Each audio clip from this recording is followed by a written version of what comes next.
तर्जुमान पाक बहरिया के मुताबिक ओमाड़ा के करीब एंटी नारकोटिक फोर्स ने ऑपरेशन किया। ऑपरेशन के दौरान लाखों डॉलर्स मालियत की तकरीबन 1500 किलोग्राम हशीश कब्जे में ले ली गई।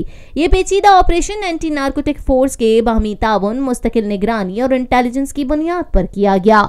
तर्जुमान पाक बहरिया के मुताबिक मजीद कार्रवाई के लिए हशीश एंटी नारकोटिक फोर्स के हवाले कर दी गई। ये ऑपरेशन पाकिस्तान नेवी के साहिली बहरी हुदूद की हिफाजत में सरगर्म रहने की भरपूर अक्कासी करता है। पाक बहरिया अपनी कौमी जिम्मेदारियों को पूरा करने और बहरिया हिंद में कानून की बालादस्ती कायम रखने के लिए पुरअज़्म है। पाकिस्तान में पहली मर्तबा हालात हाजरा के मुख्तसर मगर जामे प्रोग्राम्स, खबरों, तबसरों के अलावा दीगर समाजी, तिजारती, सकाफती, तफरीही, मालूमाती, मजहबी, तालीमी, सेहत और बच्चों के प्रोग्राम्स सिर्फ TNN TV पर।